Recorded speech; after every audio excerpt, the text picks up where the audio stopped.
এবার আমরা দেখব যে পোটেনশিওমিটারের সাহায্যে কীভাবে কোনো কোষের অভ্যন্তরীণ রোধ নির্ণয় করা যায়। আমরা আগের মতোই সার্কিটে গেছি। এবি হচ্ছে পোটেনশিওমিটার ওয়্যার, এটা হচ্ছে জকি। আচ্ছা, এটা হচ্ছে তোমার ড্রাইভিং সেল, এটা রিওস্ট্যাট, এটা মিলিঅ্যামিটার যেটা বর্তনীতে প্রবাহ মাত্রাটা মাপছে।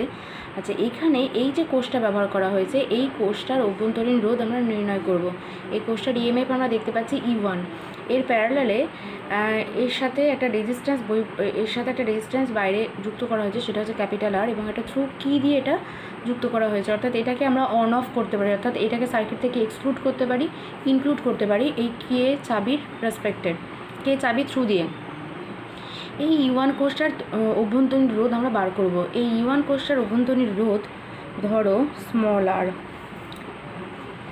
আর, এটাকে আমাদের বার করতে হবে, অভ্যন্তরীণ রোধ স্মল আর বার করতে হবে। তাহলে প্রথমে আমরা দেখি, আচ্ছা এই E1 কোষটা এখানে আছে, এখানে আমি যদি K2 চাবিটা ক্লোজ করি তাহলে এটা একটা ক্লোজ সার্কিট হলো। এই সার্কিটে প্রবাহ মাত্রা কত হবে, যদি প্রবাহ মাত্রা I ধরি ওই সার্কিটে প্রবাহ মাত্রা I সমান কত লিখতে পারি, E1 divided by capital R plus small R. তাহলে E1 সমান কত লিখতে পারি, E1 সমান I into capital R plus I into small R. I into capital R তার মানে হচ্ছে এর অ্যাক্রসে ভোল্টেজ ড্রপ, সেটাকে আমি যদি V লিখি তাহলে আমরা E1 সমান কি লিখতে পারি, V plus I into small R. তাহলে সেখান থেকে আমরা I ইন্টু স্মল আর সমান কি লিখব, E1 minus V, or small R আমাদের অভ্যন্তরীণ রোধ বার করতে হবে। স্মল আর ইকুয়ালস টু হচ্ছে E1 minus V divided by capital I। ঠিক আছে, তাহলে স্মল আর ইকুয়ালস টু এটা পাওয়া গেল।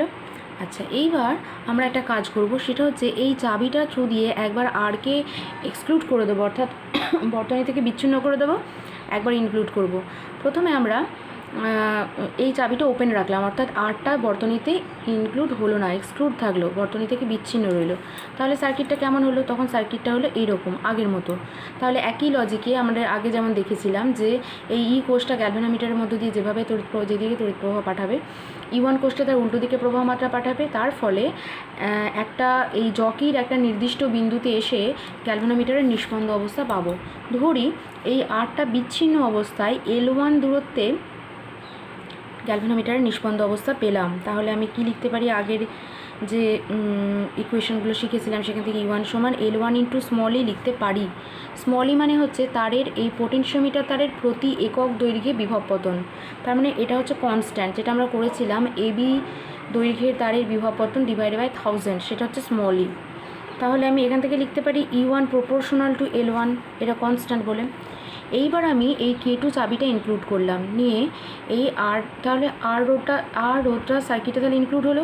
তাহলে যখন এই K2 রোধটাকে আমি সার্কিটে ইনক্লুড করলাম, তাহলে এর অ্যাক্রসে ভোল্টেজ ড্রপ হলো, এর অ্যাক্রসে ভোল্টেজ ড্রপকে আমি V দিয়ে দেখিয়েছি। সেই অবস্থায় দেখা গেল যে গ্যালভানোমিটারের প্রতিমিত অবস্থা আসছে, দৈর্ঘ্যটা চেঞ্জ হয়ে হলো L2। তাহলে আমরা এখান থেকে লিখতে পারি V প্রপোর্শনাল টু L2। তাহলে আমরা এখান থেকে তাহলে R ইকুয়াল টু, তাহলে E1 proportional to L1 and V proportional to L2। এখান থেকে তাহলে R সমান কি লিখতে পারি, or R equal to E1 মানে হচ্ছে L1, এটা হচ্ছে L2 ডিভাইডেড বাই I। আমরা আবার জানি V সমান হচ্ছে I ইন্টু R, তাহলে I সমান কত, I সমান হচ্ছে V বাই R। তাহলে এখানে যদি বসিয়ে দিই V বাই R, তাহলে L1 minus L2 by V by R, মানে আরটা ওপরে উঠে যাবে। V মানে হচ্ছে V প্রপোর্শনাল টু L2, তার মানে R into L1 minus L2 by L2। তার মানে স্মল আর ইকুয়াল টু আমাদের কত বেরোলো, স্মল আর ইকুয়াল টু হচ্ছে capital R into L1 by L2 minus 1। এটা হচ্ছে স্মল আরের রাশিমালা, অর্থাৎ কোনো কোষের অভ্যন্তরীণ রোধের রাশিমালা। আমরা L1 বাই L2টা তো আমরা পরীক্ষা করার সময় পেয়ে যাব, আর ক্যাপিটাল R মানে যেটা আমি বর্তনীতে যোগ করেছি, সুতরাং সেটা তো আমরা জানা, সেখান থেকে আমরা কোষের এই ক্যালকুলেশন থেকে আমরা কোষের অভ্যন্তরীণ রোধ নির্ণয় করতে পারবো।